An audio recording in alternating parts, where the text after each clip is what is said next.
So folks, we were at the point where we had manipulated the formula and we were just filling in values so that we could calculate the experimental specific heat capacity of aluminum. So I'm just going to finish filling in the values that we had so that we can calculate our value for C. I filled in the values for water on the top. On the bottom are the values for aluminum, and you really have to be careful that you're putting the correct ones. You have two masses, you have two temperature changes, and it is easy to mix them up. The mass of aluminum was 27.50 grams, and its temperature change, well, it started at 90 and ended up at 23.2. So I would do 23.2 minus 90. It gives me negative 66.8 degrees Celsius as my temperature change. I always make sure that my units make sense. And so I check and say, okay, grams and grams will cancel out. Celsius and Celsius will cancel out. I'm going to have joules per gram degree Celsius. Yes, that is what I want because I'm calculating heat capacity. So that makes sense. So when you do this calculation, you should end up getting 1.76 joules per gram degree Celsius as the value for the heat capacity of aluminum in this experiment. Now the second part of the question asks you to calculate percent error. Percent error is something that you would have to do in a lab, but you are not required to memorize that formula for the diploma. So I'm showing you this so when I ask you in the lab to calculate percent error, you know how. But this isn't one that you would have to memorize and be able to do again on the diploma. When you calculate percent error, you take the absolute value, so those two straight lines, of the theoretical minus experimental, or you could put experimental minus theoretical because you're going to subtract them and take the absolute value anyways. So you can actually reverse the order of those two on the top. And divide it by the theoretical value. And because it's a percentage, multiply by 100. So the theoretical value for heat capacity for aluminum is 0.897 joules per gram degree Celsius. Our experimental value is 1.76. And we're taking the absolute value, so we're not really caring whether it's positive or negative. We just want the difference between them. Then we divide it all by 0.897, because that is the theoretical value, the one in the data booklet for aluminum. And then I ran out of space here, but we would multiply by 100. Now this, someone not very good did this lab because they got an astronomical 96.2% error, which is quite big. I hope your percent error in the lab is not that large. However, I am not going to judge you on what your percent error is, but rather, did you calculate things correctly when you do your lab? You were not professional scientists. I sort of was, but now I do high school chemistry. I make mistakes too, so I would expect you to have a percent error. Maybe it'll be really low, but maybe it won't, okay? Does anyone have questions that they want to ask about this example that we started yesterday? All right. So the next example shows you one of the things that we will do in the lab when we're using our simple calorimeters.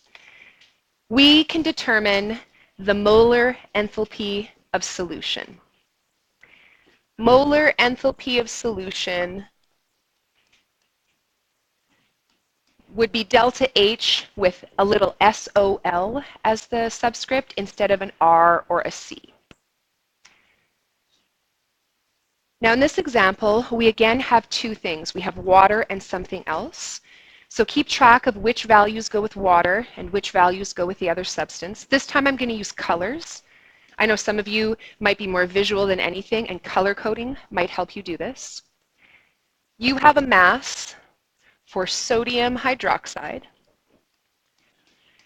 Usually when I see the name of a substance, I write its chemical formula because I probably will need to know it at some point.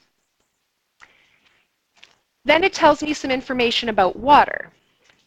I have 300 milliliters, which is the same as 300 grams as the mass of water. And I know that because of yesterday and a couple days before that, when we said a milliliter of water was equivalent to a gram of water. So water is my substance, and water's temperature initially is 20.0 degrees Celsius. After the compound has been fully dissolved, so you're going to do this in the lab, you're going to take something that's solid, dissolve it in water. The temperature is now 33.8. That's the final temperature of my water.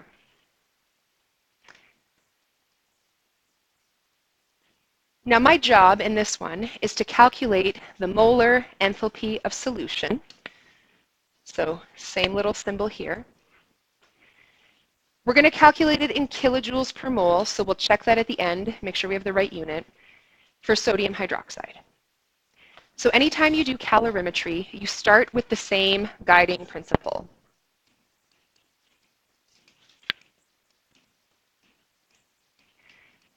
Something is going to gain energy, something is going to lose energy.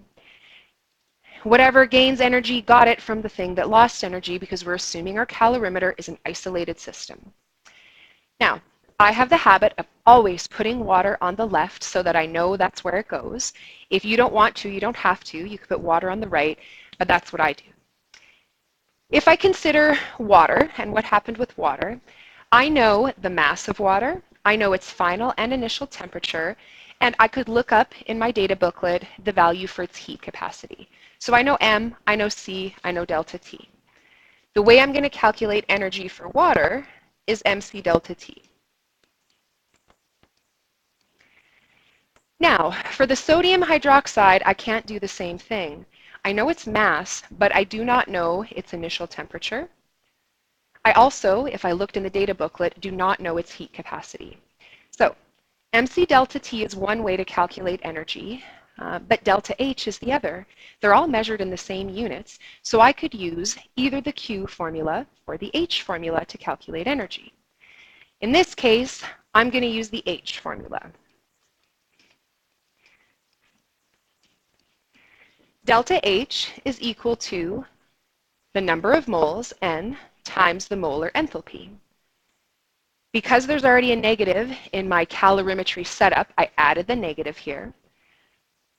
But I'm saying here that MC delta T for water, water's thermal energy, is going to be equal to this enthalpy variation for sodium hydroxide. Does anyone have questions about the setup? So I like to manipulate things before I calculate. I want to know this value. So that means I'm going to divide both sides by negative n, so that the negative and the n are both canceled out.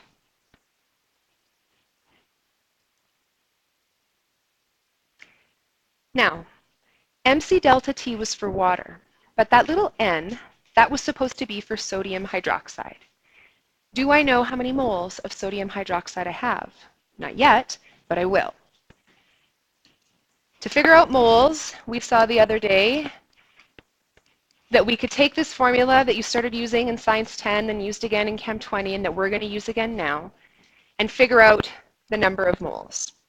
I had, well, that's not what I had, 15.54 grams of sodium hydroxide. Now the molar mass of sodium hydroxide I would get by considering its chemical formula. 22.99 is the molar mass of sodium, 16 for water, 1.01 for hydrogen. If at any point you feel like, man, I need some practice with molar masses, please tell me. But when I look up those values in my periodic table, that's what I get, and it gives me exactly 40 grams per mole.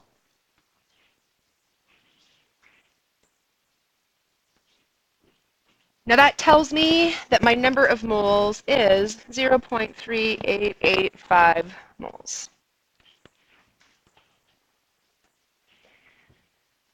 Now, would anyone like to ask any questions about calculating moles over here? Okay. So I'm going to take that value, pop it back in my other formula, and figure out my answer for molar enthalpy of solution. So the MC delta T was for water. I know I had 300 grams of water. The heat capacity is 4.19 joules per gram degree Celsius. And my delta T is always final minus initial temperature. So 33.8 minus 20 is 13.8 degrees Celsius. And I'm going to divide that by negative 0.3885 moles. I have to keep the negative because it was part of the formula. And the answer I end up with is negative 44,650 joules per mole. But I would really prefer that my answer was in kilojoules because that's what it asked for. So a kilojoule is 1,000 times bigger than a mole, so I'm essentially dividing by 1,000. Negative 44.7 kilojoules per mole.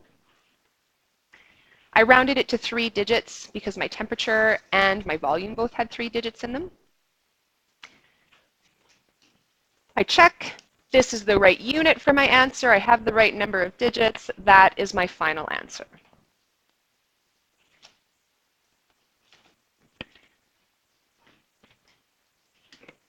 So in this example, we're considering this scenario. We're talking about a reaction that takes place in an aqueous environment. So in this example, rather than having solid things, we're going to have solutions. And so part 2 of the lab that we will do will have you mixing some solutions together.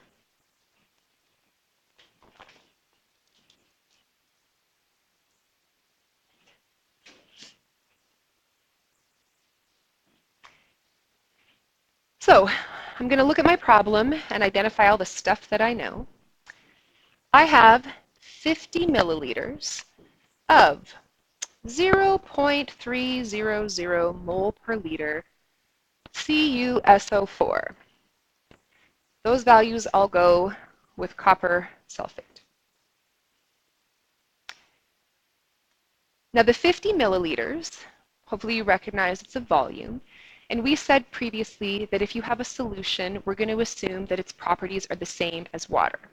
So 50 milliliters of a solution would be like having 50 grams. Now this other value here, this is the concentration.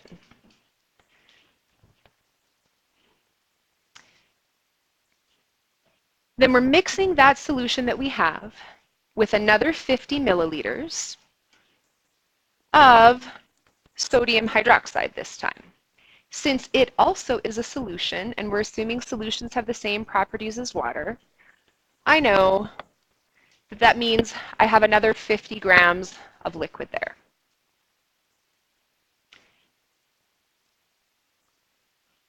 Then it tells us that the initial temperature of each solution, so Ti is 21.40, and that the maximum temperature reached, so Tf, is 24.60 degrees Celsius.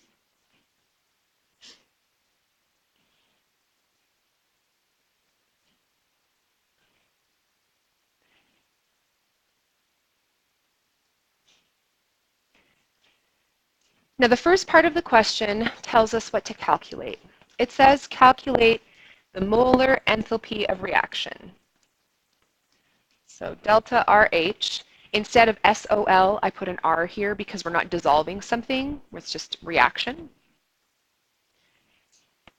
And we're calculating it specifically for copper 2 sulfate. So that's our CuSO4.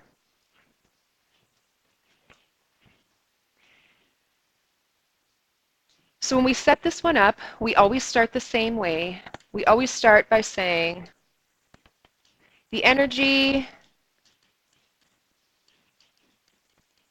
that one thing gains should be the same value but opposite sign, so energy conserved, of whatever the other thing lost.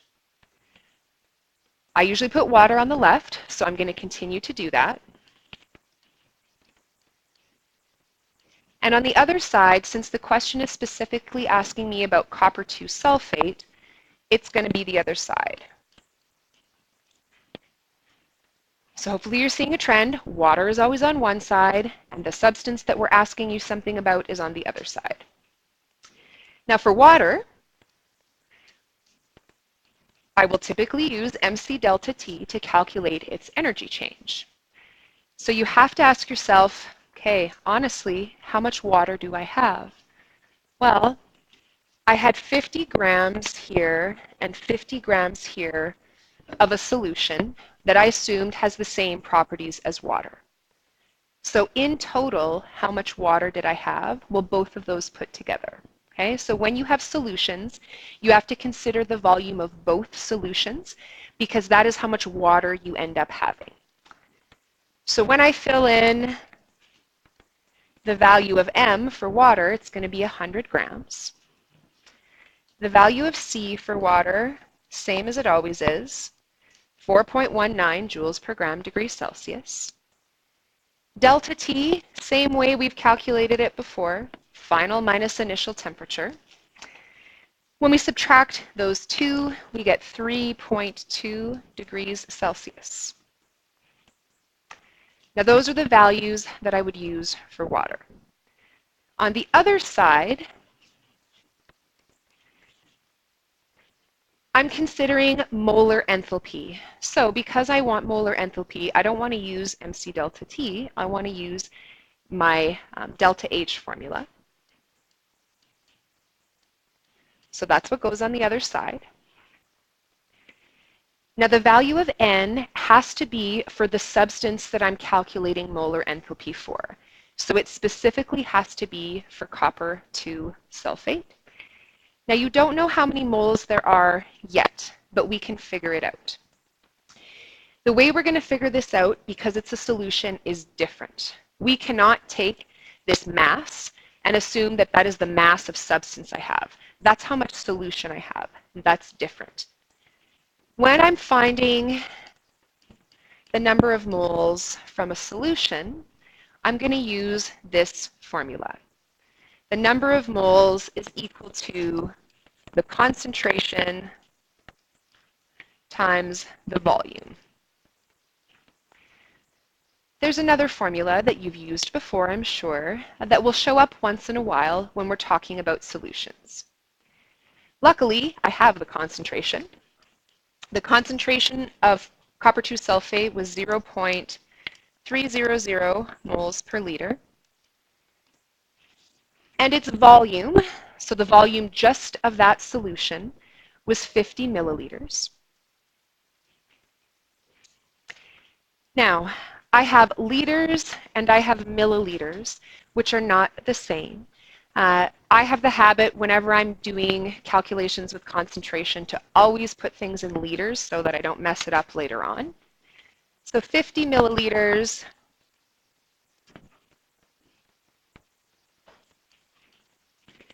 is the same as 0.05 liters. I added all the zeros there just for fun, but 0.05 liters is what it is.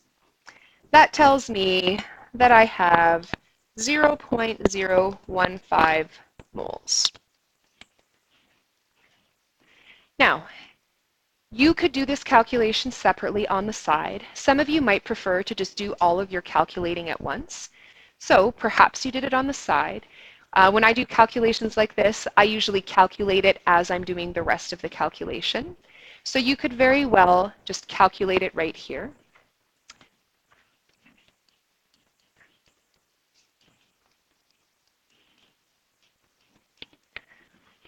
Now you'll notice in this one, I filled in the values first and I'm going to manipulate second because there's really no right or wrong way to do that. That's preference.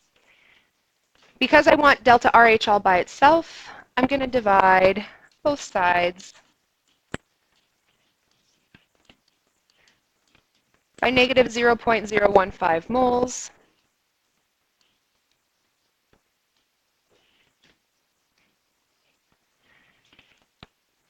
And that will tell me my value for delta RH.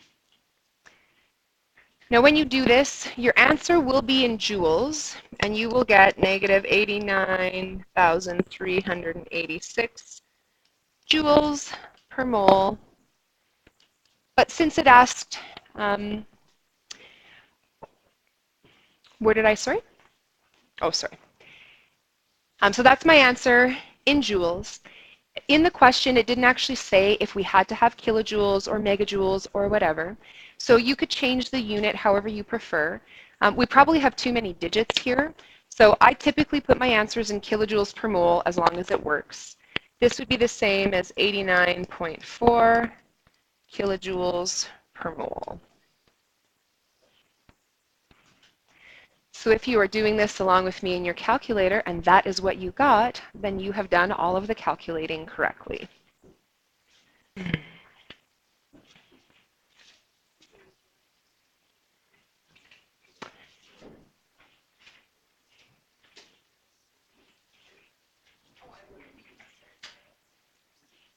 Now this is the same principle as the last one. Stuff that's happening in an aqueous environment, and we're determining the enthalpy change with a calorimeter. So in this example, we have, here's my pen, 25 milliliters of 17.8 mole per liter sulfuric acid, and we're adding it to water to form 1,000 milliliters of dilute solution. The final temperature of the solution shows an increase. So we're not telling you what the final temperature is, we're just telling you how much it changed by. So this 3.25 is delta T. You don't even have to calculate it.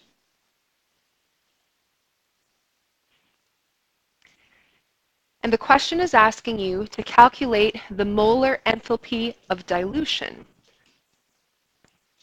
So I could use a little d maybe with my delta H this time. Realistically, the little tiny letter that you put in the symbol for molar enthalpy isn't super important. If you want to use a Q because you feel like Q gets left out, or J because nothing has J in it, go for it. I sometimes put M's because that's what my name starts with. Whatever. You pick a letter. You are calculating molar enthalpy for sulfuric acid.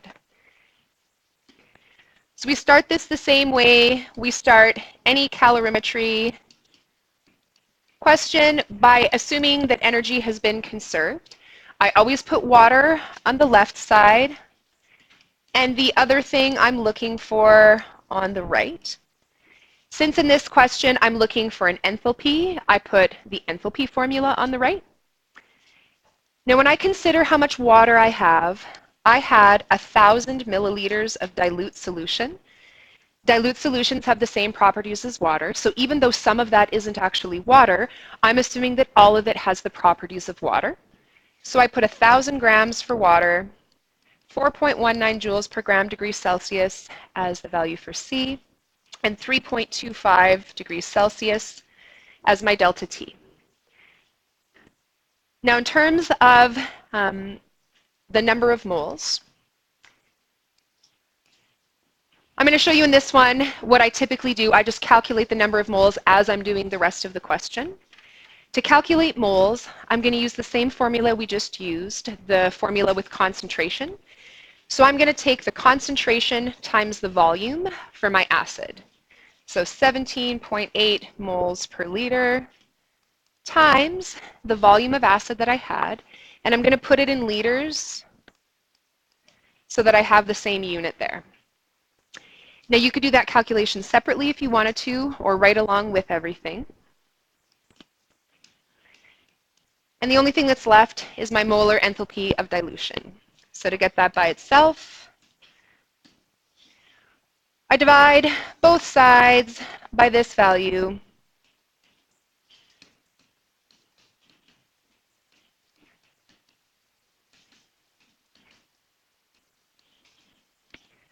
Okay, so that's the calculation I'm doing. I'm going to divide this side by negative n and get rid of it.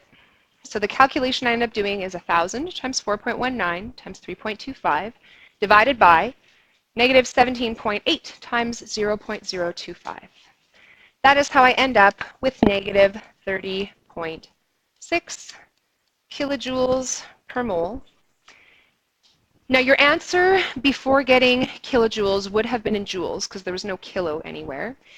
So the answer that I got before I rounded it was 30,601 negative joules per mole. And then I rounded it and changed it to kilojoules.